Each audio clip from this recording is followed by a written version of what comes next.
안녕하십니까. 신지식인 정인태입니다. 저는 국립한국복지대학교 특임교수를 역임했습니다. 김진표 국회의장이 저출산 위기, 이민청 설립해 이민 더 받으려 한다, 이렇게 발언을 했습니다. 네, 연합뉴스에서 전하고 있고요. 김진표 의장 저출산 위기, 이민청 설립해 이민 더 받으려 한다. 네, 이렇게 이야기를 한 겁니다. 외국인 지원 단체 글로벌 엘림 재단 오찬서 이민 정책을 언급했다라는 것입니다.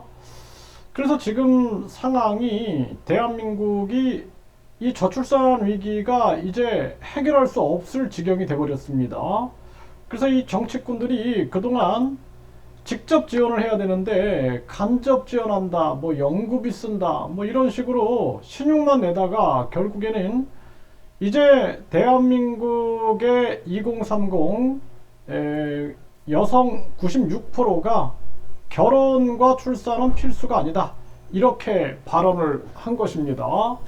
그래서 이제 더 이상 이게 뭐 반전이 일어날 수 있는 길이 없어요. 이제는 계속해서 이게 심화되고 지방 소멸이 이제는 결국에는 국가 소멸로 이어질 수밖에 없는 정황이 되는 것입니다. 심각한 정황이에요. 그래서 이제 한국이 이 앞으로는 미국, 캐나다, 호주, 뉴질랜드처럼 완전 이민 국가가 되는 겁니다. 그래서 다민족, 다인종, 다문화 국가가 되는 것입니다. 그렇기 때문에 지금 이제 우리 국민들은 대비를 하고 있어야 돼요. 네, 대비를 하고 있어야 됩니다. 일단은 우리 국민들이 할 수 있는 일은 외국인 투표권을 폐지해라라고 외쳐야 됩니다. 그래서 이제 뭐 제가 외국인 투표권 폐지하라고 외치니까 저한테 아주 뭐 보수 꼴통이다 막 이렇게 욕을 하는 사람들이 많이 있는데, 일본이 외국인 투표권이 없어요.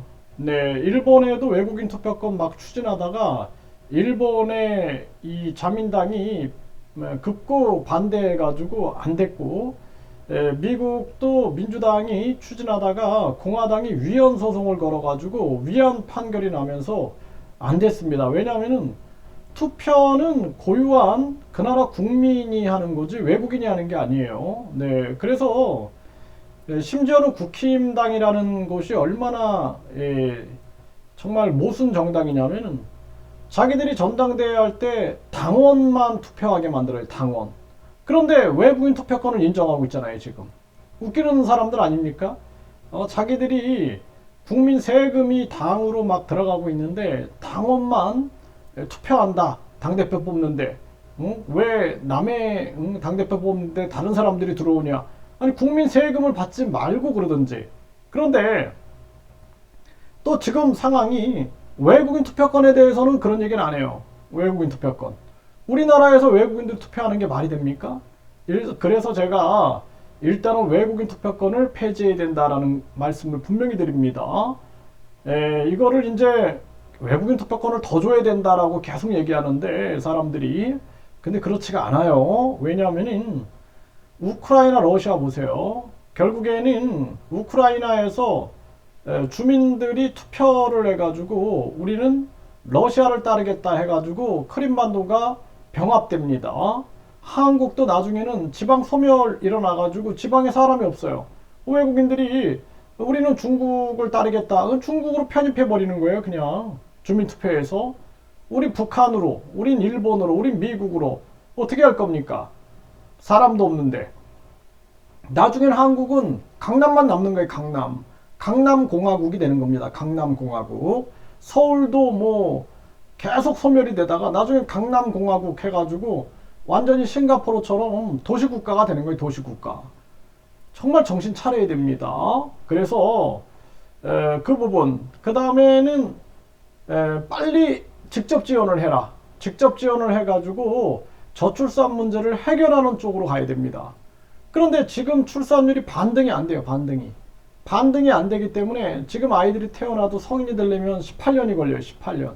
그러니까 지금 상황에서는 외국인들이 들어오되 사회 통합이 돼야 됩니다. 그럼 사회 통합이 되기 위해서는 어떻게 해야 되느냐?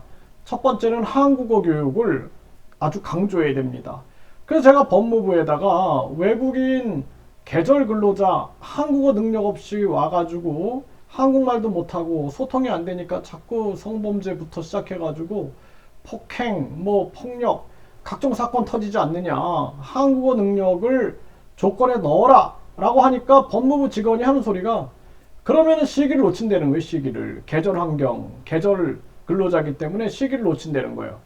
그래서 아무리 얘기를 해도 이 사람이 나중에는 저한테 그 악성 민원인으로 분류해서 앞으로 민원을 못 넣게 하겠다 이렇게 얘기를 하길래 정말 이 대한민국 애국자들은 악성 민원인이 될 수밖에 없는 현실이구나. 가슴이 아팠습니다. 심각한 문제가 아닐 수가 없습니다. 그래서 대한민국이 이런 상황으로 가고 있다는 거예요. 그래서 우리 국민들은 사회 통합을 위해서 한국어 교육과 더불어서 한국 역사 교육 이거를 강조해서 국적을 받을 때 또 비자 장사를 하는 경우가 있어요. 대사관, 영사관 그리고 법무부 직원들이 이런 거를 철저하게 감시하지 않으면 안 된다. 저는 그렇게 말씀을 드립니다. 심각한 정황으로 대한민국이 흘러가고 있다. 네, 그래서 어쩔 수 없어요. 지금은 뭐 이민청 설립해가지고 뭐 어쩔 수 없는 여기까지 와버린 겁니다. 이미 정치꾼들이 이렇게 만들어 버렸어요. 그래서 한국이 이제는 사실 외국의 글로벌리스트들 그러니까 한마디로 세계 지배를 꿈꾸는 자들은요. 한국이 계속 이렇게 다민족, 다인종, 다문화 국가가 되면 좋습니다. 지배하기가 편하죠. 나중에는 이제 이민청도 그렇고 외국인들한테 장악될 수 있어요. 외국인들한테 장악되면은 이제 세계가 한국을 조종하기가 굉장히 쉬워지게 되는 것입니다. 네, 그렇게 되면은 나중에는 프랑스에서 외국인들과 프랑스인들 간의 갈등 속에서 대폭동이 일어난 것처럼 앞으로는 그 폭동과 더불어서 우크라이나 러시아 사태처럼 지역 분할 요구가 이루어질 수 있다라는 것입니다.